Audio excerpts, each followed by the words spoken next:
Hello, everyone. Hello, and happy Wednesday. Welcome to another episode of They Say. I am so honored, as always, to be here with you. And for those who have taken the time to spend their Wednesday hour of their Wednesday evening with us to just talk through life and get some great wisdom and just knowledge from so many amazing individuals. I am so grateful as always. My name is Allison McFarland, founder and CEO of Allison McFarland Inc. And I am so honored and so grateful. Like I almost started crying when this guest hopped on the screen before we went live. I almost started crying because this is 20 plus years of like life. I have known him since I was 17 years old, and to see what he's become, like I want to get too emotional so early, but to see what he's become and who he has been to me, I am so honored that he said yes to me, and I might start crying now. But I love him. He knew me before I had a child. He has walked through life with me. We have walked through life together, from loss to love to loss some more to just changes in life. We have really done life together. So I am honored to have my brother, the award-winning author, Dr. James Golden, on They Say with me, and we called this episode Mind, Body, and Soul. So James, please tell the people all the wonderful things I already know about you, but please tell us who you are. Well, thank you so much for that introduction. Why am I already also feeling a little misty? You know, first and foremost, let me just say I'm so proud of you, and you are exactly who you were always going to be. And Mm. so I feel more honored to be here on your platform that you're sharing with me. So I'm James B. Golden, Yes. and I am a child of God. Amen. I am a business owner, a author, an educator, a builder of schools, and I'm a practitioner of holistic living and being the best people that we can actually be on Yeah. this planet. Yeah. So that's me. Man. So, James, like I'm trying to get myself together, but I had to just sit and just think about where we came from. From those kids running around Cal State University, Northridge, on that fault line where the school would start shaking for no reason and we just be out there. So just Confused. confused, right? Didn't know nothing, not a Nothing. nothing, but we knew we were going to be something and that we were going to get there. And just to think about how we came to know each other. I've been talking through with Samira, and it's Uncle James, and I'm talking through with Samira, and she's been so stressed out about trying to find a roommate and just prepare for college. And I was like, girl, let me tell you how James and I met. So James, enlighten us with the story of us, and then we'll really get into your story. If I can remember properly, of course I can. It was a million years ago. I don't know how we grew up this quickly, God, but I remember walking on campus. I was a freshman at CSUN. For those of yes, you who are not familiar with California or the California state system, Cal State Northridge is a legendary school for many yes, reasons, but mostly I remember we were walking around and it was orientation, and it's yes, literally our first moment. And we somehow converged at the Black Student Union table where there was just a lot of people like, hey, y'all need to come over here and you need to be in the Black Student Union. You guys are Black students at a very historical school for Black people, yeah, and a school that's known for their legendary activism yes, and setting the ground for national frameworks in both education and also in Black studies. yes. So I was there as a music major. That's what I was going to school for. I wanted to be a concert pianist. And I saw you, and it was like, I know that was God that put us together because I know, we right? clicked immediately. Yeah, And you became my best friend, my first friend, yes. and we did everything together at Everything.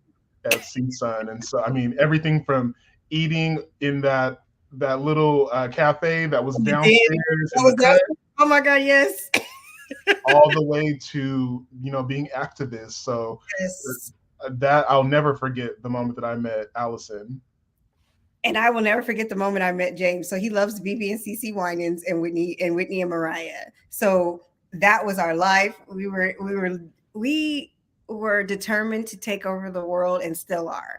And I definitely want to just say it's great to have friends that are on the same trajectory as you. And we literally have done life together. And I can almost say there's been times where we haven't stayed in touch all the time, but I always had my pulse on what he was doing. I knew where he was and what he had going on. And when I had Samira, they were like the first, you, Gwen, Oh, all of you guys were the first to come down to San Diego and hang out. So he has to come to H Town. Like I've already told him, he's got to come. Like you have no choice. And we got to hang out because you're just so instrumental to the involvement of me and just my daughter and my family. Like you're a family for life. So I mean, we're absolutely family. I mean, I yes, consider your parents part of the, I feel like I was, born at a different time through a different body, but Samira was our first baby, she was our of our friends group and our family group, and so we take that seriously. That's the oldest yes, we do. niece Yes, we from do. that group. Yes, we do take that seriously. So, James, tell us about your journey because you have such a remarkable and impactful journey. And even at the ripe age of not even 40 yet, you have done some phenomenal things. So, I really want you to take us through your journey because you're not just an African American male that's doing great things, you're a double minority. So, I want you to really unpack that for us and really tell us what has gotten you to the point that you're at today. Well, it's been a long road. It's Yes. been a lot of prayer and a lot of therapy. And Yes. that's what's really gotten me to a place of stability and feeling good with who I am and how I am and who I want to be and become.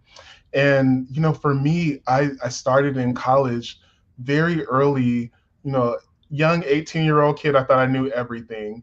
And I knew I was gay. I didn't know how to wrestle with this fact, but Yeah. then also my background as a Christian and coming from the Black church and being a preacher's kid and all Mhm. of these different things, I had to really, one, become okay with who I was as an individual.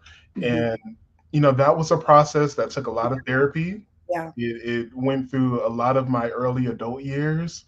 And I just wanted to be okay. And Yeah. so I knew I couldn't stop. And, thank God that I was sent to therapy multiple times. Right. And each time I went, I was able to unpack Yeah. another part of little James that needed to be unpacked so that we can get to this big grown James. Big grown James. So come on. And for me, it was a combination of experiences. It was going through school. It Yeah. was also entering the workforce. I entered the workforce very early. I was 16 years old when I had my first leadership position, and it was Yes. working with the mayor of Salinas. Yes. And she told me she mentored me. I mean, she had me in meetings, and she was like, "You will learn Spanish. We will do all of our faculty. I mean, our staff meetings in Spanish so that Mhm. you can sit there and you can pass the AP Spanish test." I dealt with a lot of people who taught me grit Yes. very early on, people who said, you need to be resilient. You don't even know what you're getting ready to go through in your adult life as a Black gay man.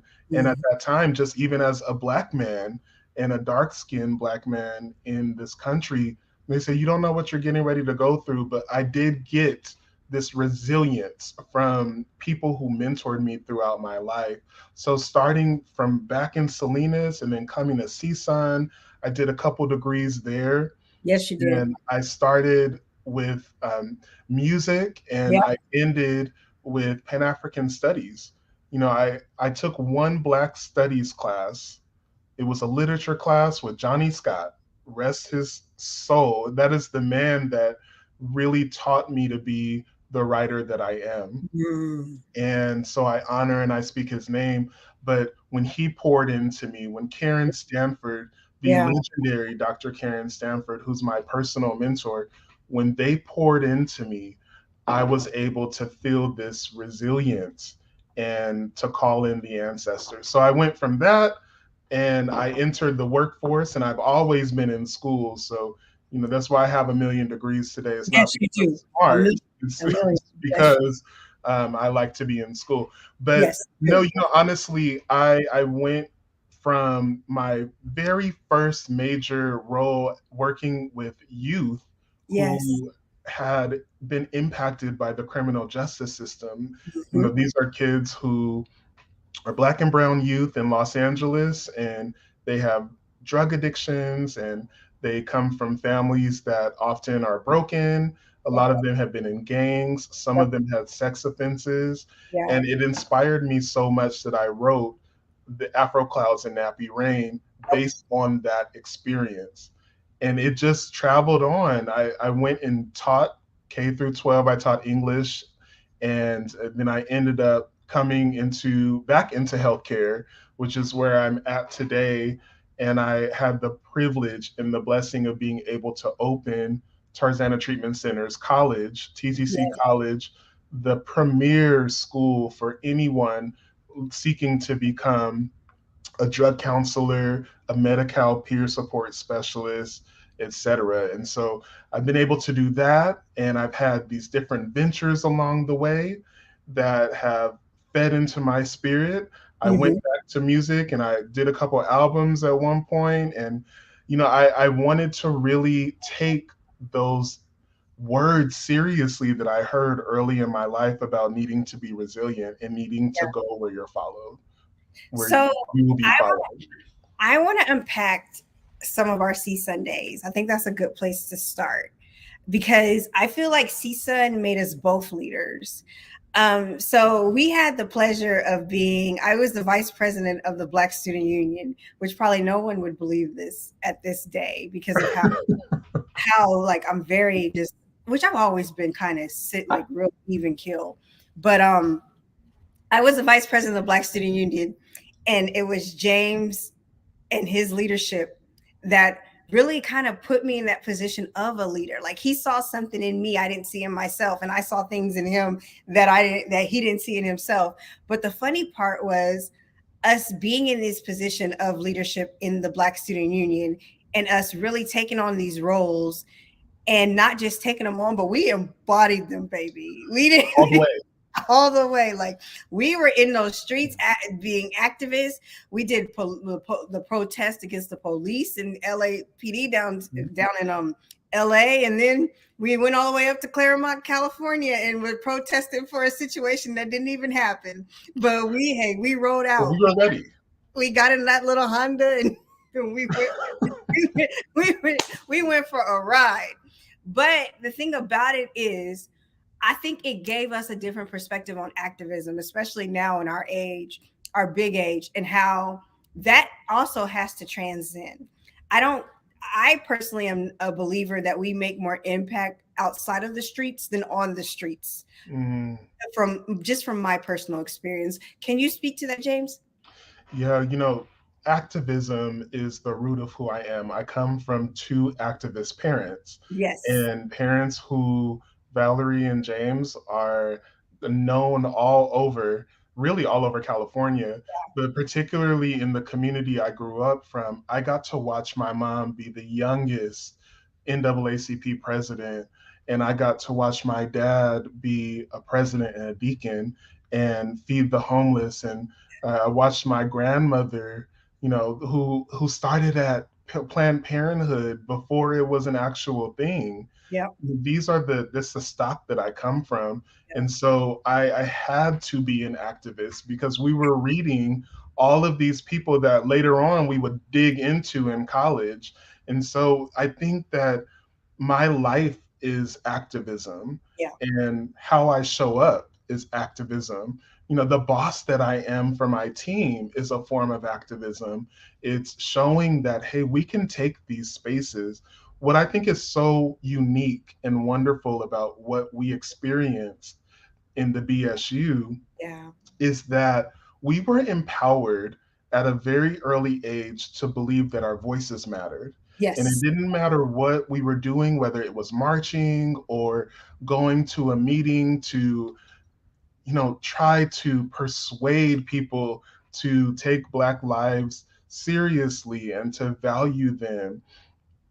This was the opportunity. It was like the best place that we could put everything together and say, what does your activism look like? Yeah. Because we all don't have to do the same thing. And in reality, we need everybody.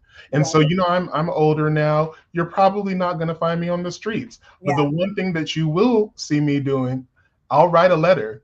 I will write a book. I will, I'll use my talents Yes. to speak and to lift up our community, and that's real activism. It is, and it takes different forms and different shapes because I think now back to the time when my dad was calling me and getting mad because I was in the streets of LA with James marching against police brutality. And he's just like, you need to be careful. So I have a Jamaican dad. My dad does not play. So he was just like, Allison, I did not send you to college for this. You don't live there. You lost your mind. Like, what are you doing? We didn't raise you like this. But I've always been, and I think being around people that pull things out of me that I didn't even know were in there. But because I've always had a thing of like a resilience, I feel like that type of spirit attracts that type of spirit where Yes. you have to have people that have that grit and are willing to take a chance and go against societal norms to create something greater and bigger. And we were blazing a trail Yeah. 20 plus years ago and didn't even realize it Mhm. to where it would get us to Right. today. And if you think about the environment that we're classic millennial. We are the classic millennial. Like that you can't get more millennial than, our group. Yeah. And I think what we experienced during that time was we were the first generation post 9/11 Yeah. to have our experience at school. We were also the Columbine generation where Yes. that rocked our entire. The We didn't entire know that you could go to school and be killed. And, right. and that hadn't happened at Yeah. this level. So, we were coming in already from a generation of people who have been collectively traumatized. Right. And we moved into Hurricane Katrina and we had to deal with, George Bush at that time and some of the issues around the war. I Yeah. mean, we were in a highly politically charged time. Yes. We lost our greatest leaders. We lost Tupac. We lost Biggie. We Okay. lost Lisa Lopez. We had so many Aaliyah. These are people that we we were raised under. Right. And so, regardless of what we felt about their music, they were ours. And Yeah. we lost them at a very important time in our lives. So, I think we just came in ready. We came in ready. There was a lot of police brutality going on at that time. There Yes. was a lot of issues about how people of color are treated on college campuses. And so, we were just there to respond. And we were ready at all times. Ready. We stayed By ready. any means, we were going to get that We freedom. were ready. And we stayed ready. And We couldn't did. nobody tell us we weren't ready, right? And yeah, they couldn't, and I'm glad for wisdom, which Yes. has come throughout the years, and to be able to now expand my desires for the Black community to our entire globe, Yes. because in reality we're all suffering. And Yes. yes, there are specific issues related to race, but we have to do something about the human condition. Amen. Amen. Because where's the empathy? You know what I'm saying? So this is really why I titled this particular episode "Mind, Body, and Soul," because something that I love that you embody is the holisticness of the person, like taking care of your mental, your spiritual, your physical, and just how and making sure that you're okay.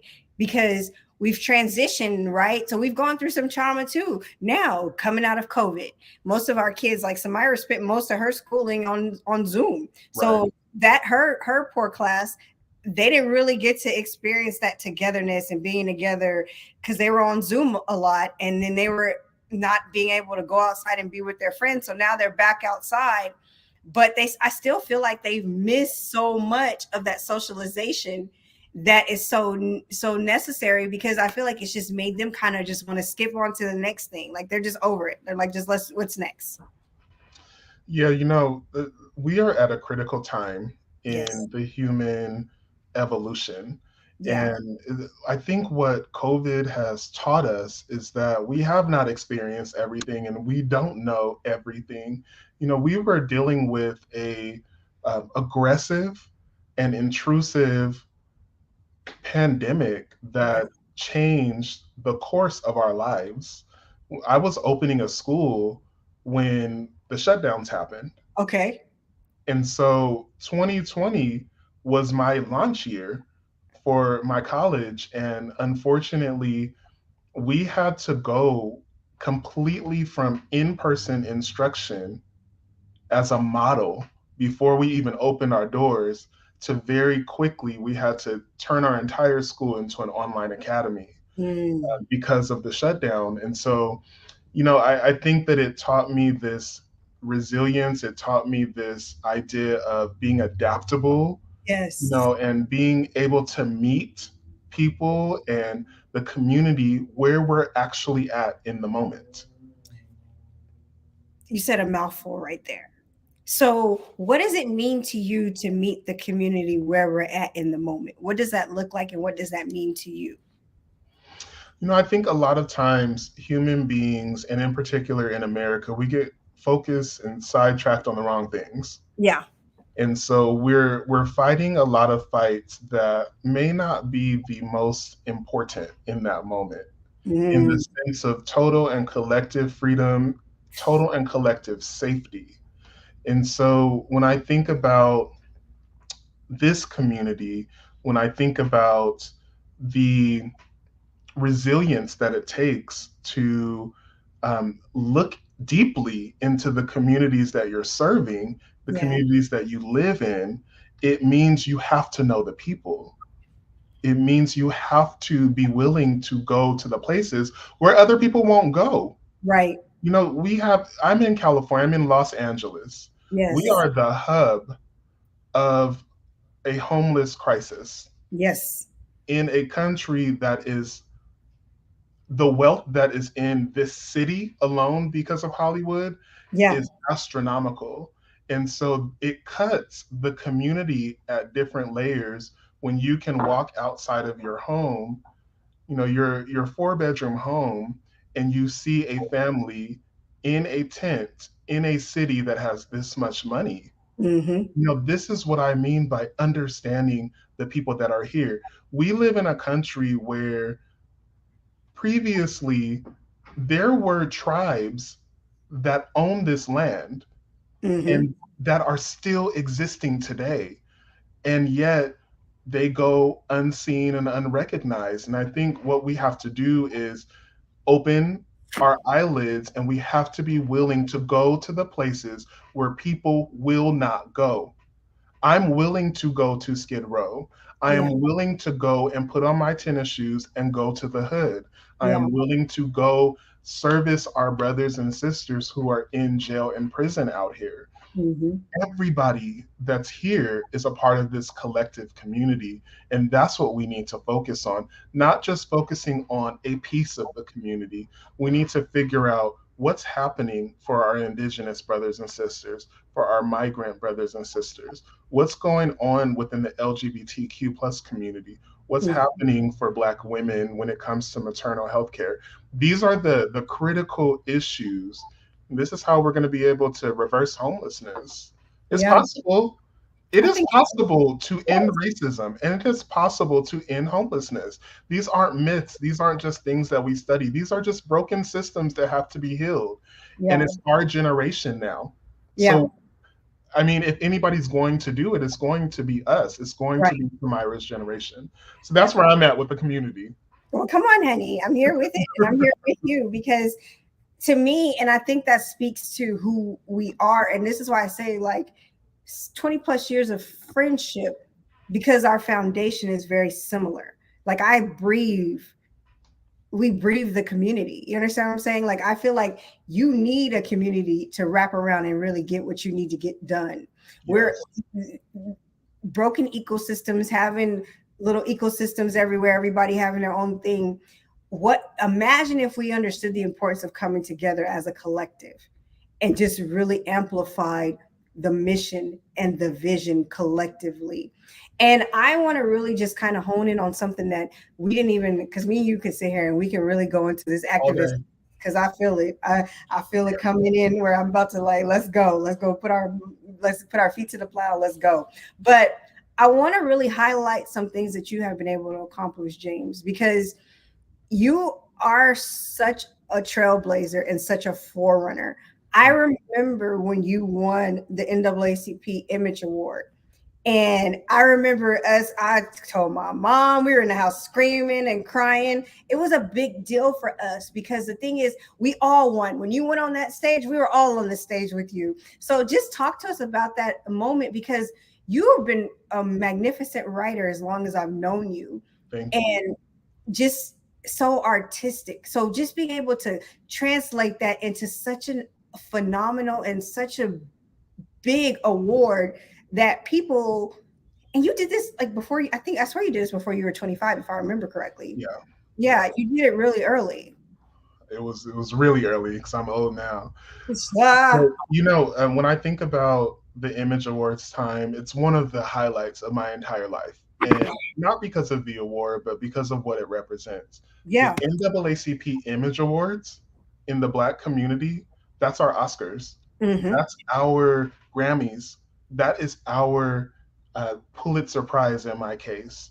Um, so, I was shocked because I was writing from my gut and my soul. Yeah. And our sister Gwen, who Yes. we were roommates for 11 years, and at that time when I wrote Afro Clouds and Nappy Rain, it was my second book.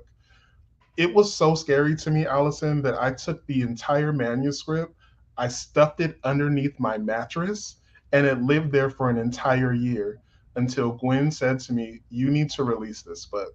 And I Yes. was just scared. I was like, it's too vulnerable.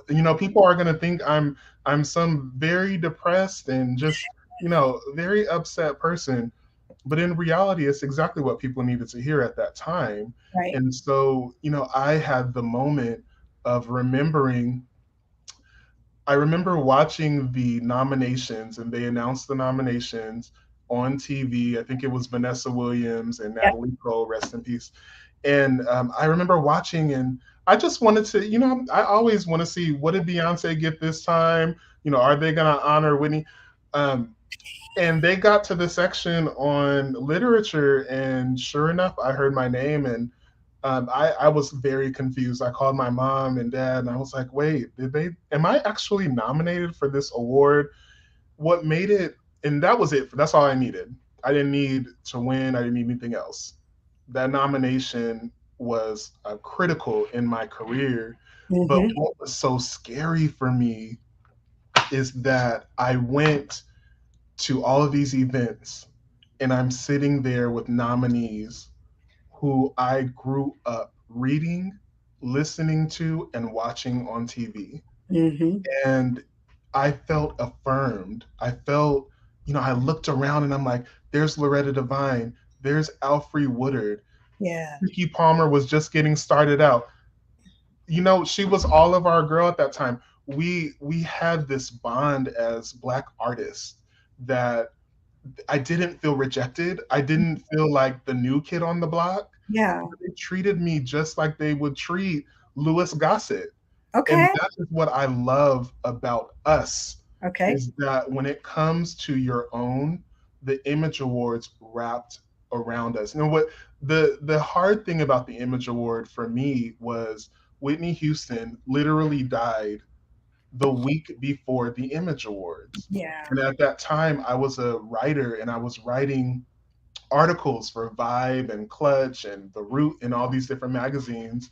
And so I was going to go cover Kelly Price's Grammy party. Yeah. That's literally what I was, just trying to have fun before the Image Awards. And I ended up seeing Whitney for her last performance alive on accident. She wasn't even supposed to come. Mm. And then fast forward a week, exactly a week later, and I'm sitting at the Beverly Hills Hotel with all of her friends, all of her people that she's been in movies and done records with. And it was this collective mourning. It was this shared understanding that we had lost someone great. So the Yeah. Image Award, it means so much to me, not just for the award, but the memories. I got to sit in between my parents, and this was their first time at a major award show, and they got to sit by India Ari and just watch Yolanda Adams tribute Whitney. It really was a full circle moment. So I'm, Yeah. I'm grateful to God for that. And I'm not big on awards. I'm not here for that. I'm here to make a real lasting impact on this world. So if my art is going to speak, it's going to tell the truth. That's all I can give you. I can't give you anything I don't know. And you know what? Kind of now I'm gonna go back a little bit. So from day one, I accepted James. I knew who James was even before James opened his mouth. Because Yeah. one thing I can appreciate about him is he's authentic and he's consistent. Our 20 plus year friendship, I didn't care if he was gay, straight, fat, skinny. I didn't care. I just wanted my friend to be well and do well and live well and stay well. And I still don't care because I love him for who he is. For titles, sexuality, sexual preferences doesn't matter to me. I love my friend and I love what he represents to our community. I love what he represents to us as a people because he was the running the race before we all decided to get on board. I was a little late to the party. It was rough. It was a rough But one too. huh? I said it was a rough race It because was. we didn't grow up in a generation where you had LGBT support, Yeah, the way that it is now. We didn't have right. that kind of stuff. We had to hide at school. So, it wasn't, we had to do a lot of unpacking of our experiences as queer folk and your love and Sharonda's love and Mhm. Gwen and the people who, we that just wrapped their arms around me. It was significant to my survival.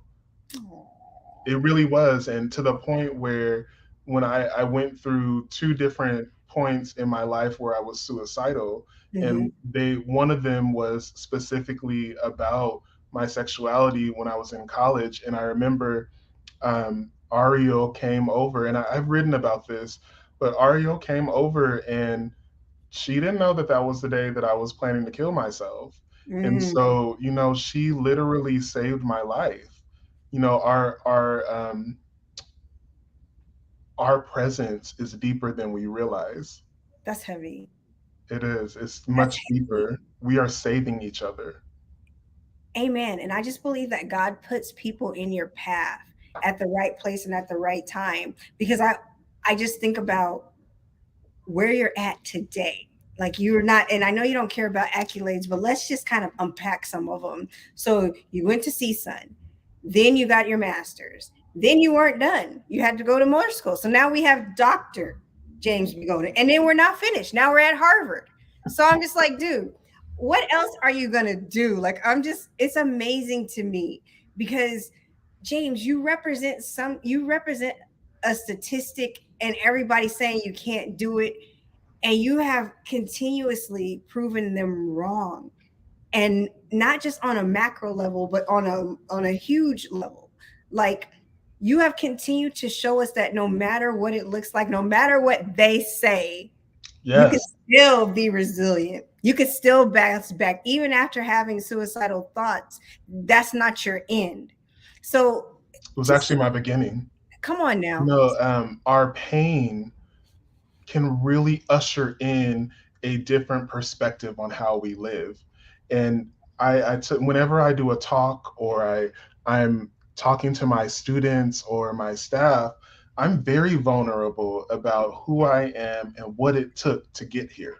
Mhm. And when you go through death, when you go through grief and illness, and you go through having to unpack some of these childhood traumas, a lot of people, it can either make you hard or it makes you compassionate because you understand what other people are going through. And Mm. so that's what it did for me. It opened my eyes that what I was seeking in life was not really for me. That I'm actually here to be of service and Yeah. not to just take from this beautiful world, but to give something back that will make us help us to evolve. Yes. And I think that's so important because I feel like we're in like a microwave society right now, and we're dealing with a lot of opportunists. I think people are missing the value of humanity, which is the building of relationships. If you're out self-serving, self-seeking, you're missing out on the true beauty of humanity and being alive. And that's the ability to connect with someone deeper than yourself and get beyond yourself and see that person and their humanity and who they are and have a community to do life with. That's one thing. Like, I can honestly say that's probably why I was crying in the beginning, because I have literally done life with him. He has Mhm. literally done life with me from from having, like, I had to leave school. You remember that? Because my parents were going through this horrible divorce, and then I was online at the same time and just all kinds of crazy stuff. And my parents are going through, married for 25 plus years. But if I did not have that community at that time, I would have been lost my mind, because trying to I was managing so much stuff at that time. But I'm grateful for the community and the people that wrapped their arms around me and came and lived in my apartment. Thank you, Sharonda, who came to Shout live. out to Sharonda. She's still living in like she'll still come. I had surgery recently and she came and cleaned my bathtub because I couldn't, been over. So this is what I'm talking about, Allison.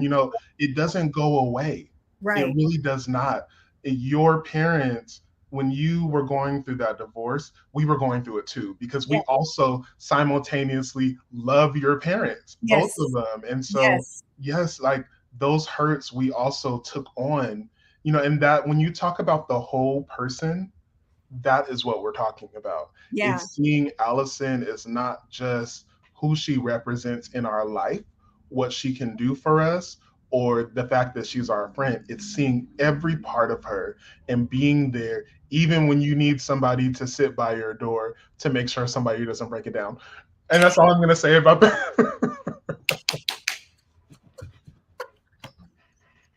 Oh my God. I can get this We all. get since you brought that up. Oh my God. But yeah, that's a real friends. And then the one Gwen carrying around protection to make sure we were all good. But that's the type of friends you want. I think on my last episode of They Say, Iffy and I talked about having, he said he doesn't want a friend that if he was blind, he wants the type of friend that would be able to direct him on where to go, what to see, and how to get there. And I can honestly say that James, Gwen, Sharonda, Ari too. Like, if I was blind on and couldn't get somewhere or couldn't get something done, I know 20 plus years later, y'all still have my back and we gonna figure it out. Friends are so important and not just in the Black community. I mean, it's really important for us because Yeah. we're unsafe in a lot of spaces that we're at. So when I'm going through things at work, I'll call my best friend Sukumbo, and she'll be able to support me through that, or Pamela. These are people we rely on each other to be okay. Yeah. And so that is why, imagine going through life and not having that. And Mm-hmm. there are people outside of our doors that do not have that today. Right. They just don't have that connection. And here we are with all of the blessings that we've been given. Who are we not to go out there and support and to do everything that we can to lift them up? Like, Yes. who are we not to do that? I love it. And I think this is why our friend group has remained the same. Like, I can pick up the phone right now and call you or Gwen, and it's like we never stopped. We might not talk every day, right? Things in life have changed, but if somebody is really your friend, and not just friend, you guys have become family. When Gwen's mom got sick, when your parents went to different places, when you had a passing, all of that stuff, we all rallied around you. and we're like, okay, James, what do we need? What do you need? How can we support you? And I really think collectively, this is why I called it mind, body, and soul, because part of your mind, body, and soul, you need a community. No man is an island. And I feel like we have gotten to a place in this world where we don't trust people. But I believe that there are people that are still good people that genuinely care about others and don't want to mistreat you, abuse your trust, and they just want to wrap their arms around you and make sure you're well. There's a lot of them, Allison. And there are lights all over this world. I run into them every time I give a talk. I run into them in their literature that they write. I see it on LinkedIn. I see it in their posts. There are people who are very serious about making sure that we treat, we are all one. Yes. Whether we realize it or not, we are all one.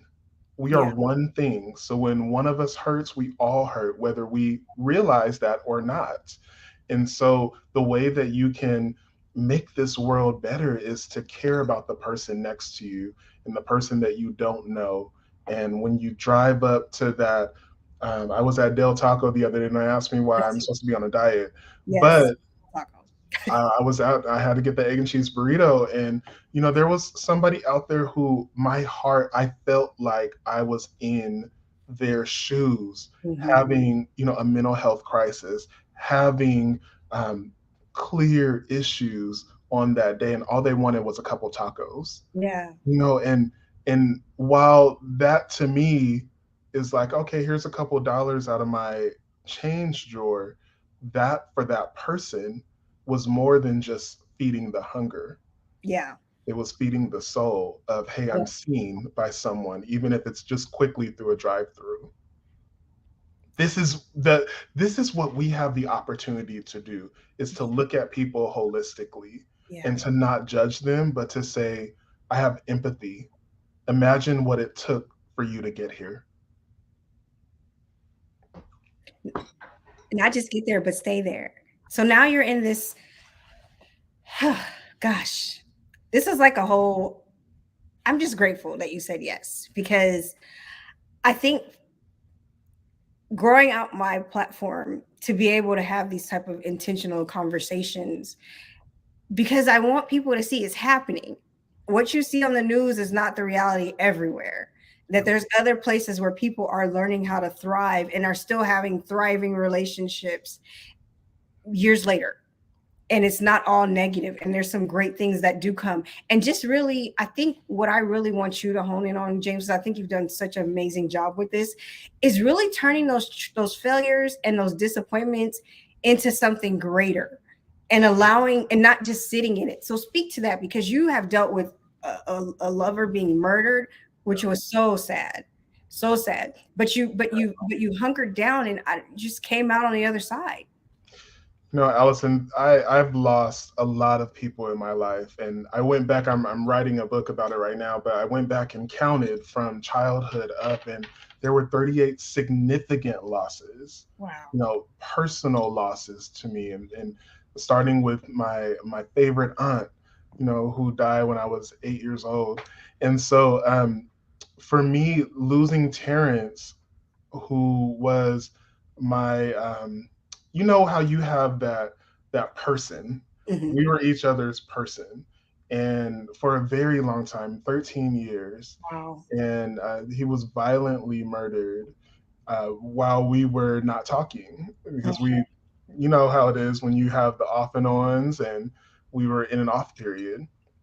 And I've never had a broken heart like that before. Like, I literally believed that my skin was going to peel off of my body. It Wow. was that painful. I couldn't even articulate how difficult it was. I lost not just, my best friend and my ride or die, but it was also my entire future that we had planned together, and Mm. my cheerleader, and so many different things. And then there's all the questions of, well, I wasn't good enough, or why did I treat you like this, or we were arguing over something petty, which it was. But it's the flow of life, and it took me a long time to get to that place to understand, hey, you know, I miss Terrence every day, but he's always here because Yeah. it's me. Like there's no separation. And so I think that it has motivated me to help others who are grieving. Mm-hmm. Really helped me to have a, a very high level of empathy for people who are going through traumatic situations. And my way of showing up and honoring him was creating a candle in his honor, and we're in a soft launch phase right now and trying to make sure the supplier is doing the things that they need to do. But I think that it's important that we honor people and that we honor their memories and we talk about them and we memorialize them through things that we do. I've always, when I've lost people, I've always written a poem for them. Mm-hmm. Sometimes I'll read it at their funeral, sometimes I won't. Last year I lost my sister, and it was another absolutely devastating loss for me, and I eulogized her through poetry. And Mm-hmm. I forced myself to read it at her funeral, and it was a lot of tears. And my mom came up there and really held it down. But um, in the midst of all of that pain, there's so much beauty that comes. This is what Tupac was talking about with the rose that grew from concrete. Is, yeah, it's gonna scratch up your petals as you're trying to come through, but in the end, you're gonna be a wonder because people are gonna wonder, how did you grow a rose through the concrete? Mm-hmm. And so that's what we're doing, is we're taking the things that are traumatic for us and we're using them to help others, to motivate others. It's such a beautiful gift. It is the truest form of love. When I think about how much I loved the people I lost, the true love is in what I do after they leave here. And I'm gonna tell everybody who knows me, if I were to leave today, I don't want people mourning and losing years of their life. Do what I would do. Well, Mm-hmm. don't do what I would do, but do, but honor people, memorialize them through your life. Yes. That's so good. And I, this is why it was intentional for me to put you on here, because we're in such a crossroads. And like you said, we're in a pivotal moment in the world. It's not just in Houston, it's worldwide, where things are shifting. The way we do life, a lot of it is shifting. So it's ultimately at that time for us to really define what's going to be on the other side of this, and not just sit there and act like it's not happening, but Right. really embrace the fact that things are shifting. What we knew to be normal, a lot of those normacies are not around, and they're shifting. And I feel like whenever it's like giving birth, you're going through some birth pains, but promise you on the other side of this, there's going to be beauty. And just remembering that and honing in on that, and just continuing to just embrace that, regardless of what's on the other side of this, it's going to be beautiful. Like, this is not it. This is not your end. There is so much more to live and give outside of this moment. Allison, we are beautiful, conscious spirits that have inhabited these bodies. Our spirits do not leave. We are beautiful, beautiful, connected people. And I just think that this part of our journey is a specific part, but these souls will always be connected. Mm. This is why you go to Harvard. Well, they don't want to hear about this, and I'm in the business program, so they're not interested in a lot of that. But it is unique. As an executive and being in the executive education program, I do get to come in to people who, I studied business, but they've studied business their entire career, and so I get to come in with a humanities side and a philosophical side about, hey, we can also make money, we can also have nice things, and we can also take care of this world at the same time. We can build a business that can also be eco-friendly. We can Yes. build a business that's sustainable, that's Yes. anti-racist, that Yep. is all of these things that this world desperately, the earth is begging us to get to a place where we can stop hurting each other so that we can all just live in harmony. And that's where we need to get to. And like you said, we are the people who will make sure that it gets done. We are now in positions of authority. We are now the decision makers of this world. Millennials, Gen Z, it is our time Yeah. to come in and say thank you to our parents and our grandparents for holding up the banner for us, because they were just trying to survive in a time Yes. where you might be killed if you open your mouth. And now I have the privilege to be able to open my mouth. They still don't like it, but it means that we're progressing. Yeah. So what are we going to do with that? Do we just sit by, or do we say, how can I use my finite amount of time in this body and in this space to actually make a difference?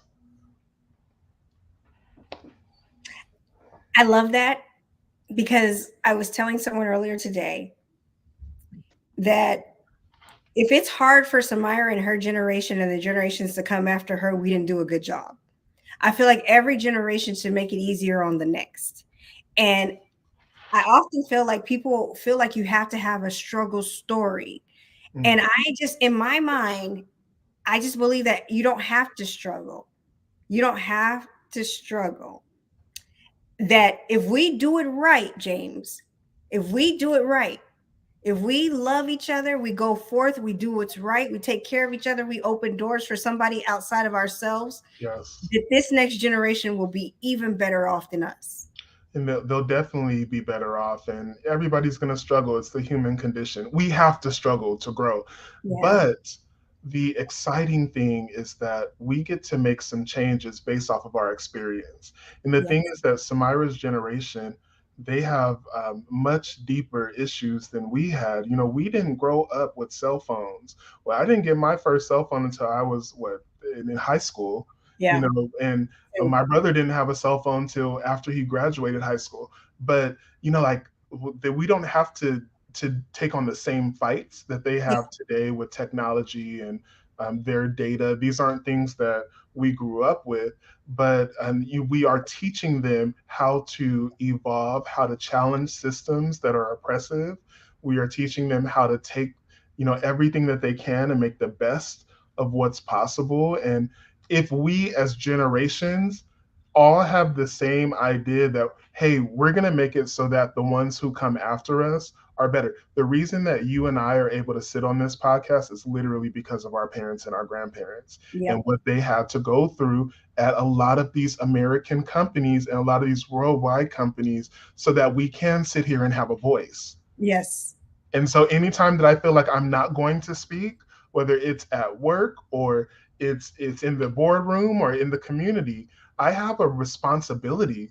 I have millions of ancestors who are looking down on me saying, we've been waiting for you guys to get to this place. We have been fighting and dying and going through all of this so that you guys can sit here on this podcast today and inspire other people, Hmm. let them know that it is possible to start in the cotton fields and to end up running the world. Hello, Barack Obama, Michelle Obama. Come on. I'm just saying. I'm just saying. Queenie, my big sister, I love. She said, phenomenal conversation. I love Del Taco too. Dr. James, you're a true gem. I should have never said that, because now all of my staff and everybody, they're going to be all on me about that. Yes. I got a salad from Del Taco. Okay. Carry on. Okay. Okay. Carry on. So as we come to an end, because I knew this was going to go by fast. When we talked last night, I was like, James is going to go by fast. And as we come to an end, let's talk about your they say. I feel like you've had so many they say moments. So I don't know what you want to pick, but share with us a they say moment where somebody said you couldn't do something. Maybe you said it to yourself. Maybe it's an experience you had. Mm. Give us one. They said you couldn't write. Mm. I was in college, and I remember. I Yeah. remember, Allison, I'm telling you, I was an English minor. Yeah. Well, I was a double major, then I had to change it to a minor so I could graduate on time. But I would sit there and they didn't like my work. and my work is very Afrocentric, is very hard hitting. I don't play games. I'm not going to get on a poem and lie. Yeah. They said you couldn't write. Yeah. They said you don't deserve to be in this magazine. Yeah. And here I am making my city proud. Like I come from a literary city. John Steinbeck is synonymous with Salinas, and now James B. Golden is synonymous with Salinas. And that is the power of words. They thought that I wasn't going to, they thought I was going to stop. They thought that their words would um, make me feel differently about my works. And I said, okay, well, I'll just do it myself. And I Yeah. put myself on tour. And I, Yes, you published did. my own first books. Yep. And from that came exactly what our ancestors and what God always was ready for me to do, was Amen. just tell the truth. So whatever they say, I'm no longer concerned about they. I'm not concerned about them because I answer to somebody who is much higher and who is much, much more invested in the future of this world. And that's who I serve. Amen. You got me crying again because I remember them saying that you couldn't write. I remember so much, and I'm crying because you have exceeded everyone's expectations, James. And you're not even 40. And I and still look young. and for you to have accomplished as much as you've accomplished, and you're not even 40, James. You haven't even scratched the surface. You don't understand what I'm saying? And just to know where you came from and to walk this journey with you, I can't help but cry because I'm just so proud of you. Like, I remember these stories. I remember us talking through You these. live them. Yes. And I remember being right there with you, but I forget what they say. And now we're sitting on They Say talking about what they said. But Allison, they said a black man in this generation couldn't open a college. yeah, And not only did I open it, but I built a team of incredible leaders that yes, are now changing the dynamics across the state of California. And I yes, used to read Booker T. Washington and Mary McLeod Bethune, and I would say, oh my gosh, like they were so resilient and they just did so much for education. And I didn't realize that that could be me. yes. I didn't realize it because they said that it couldn't be. They said I would not make it to this age. Mm-hmm. Like, so it's deeper for me, and I'm so grateful. But to God be the glory, because listen, I'm not that smart. I didn't really do any of this. It was all directed, but I'm grateful to be the vessel, and that God would trust me with something so precious as having a heart for this world. And I don't care what I do. James B. Golden is going to always be someone who is concerned about the human condition and pushing us forward That's why you're my friend. And not just my friend, you're my brother for life. for life. We do this thing called life together. So, with that being said, how do we keep in contact with you, James? What do you have going on besides taking over the world, which I love? I was gonna say a million things. Depending on what day you talk to me, I'm doing a lot of speaking right now, Yes. and that's underwriting my ventures that I have. I'm going to be launching a youth academy this summer for youth in Los Angeles who are underprivileged to help them build their own businesses. And I have books coming out, and I have books available. So goldenglobalenterprises.com, jamesbgolden.net. You can search up if you're interested in any of those. And I'm trying to get into getting on video and putting my stuff up on YouTube. But I am a millennial, but I'm also on the older side of the millennials, so it takes a while for me to do some of these things. But it will come, and people will be flooded with James B. Goldenisms. So yeah, that's what's for me, and just living a beautiful life and honoring the gift that this life is. And that it is. Well, after all my crying, made me cry twice. And I swear, like I'm telling people, I don't cry. But I knew just seeing you, just seeing you and having you on here, it brings back it's just it's memories. You know what I'm Oh, saying? It's like before we got on here, I was playing mini Rippleton back down memory lane because that's really what it brings us back to. It brings us back to memories and just the evolving and the becoming and the yeah, evolving again and the becoming again. So I don't ever want to take these moments for granted because I couldn't imagine who else I would want to share it with because we've done so much of life together. thank you.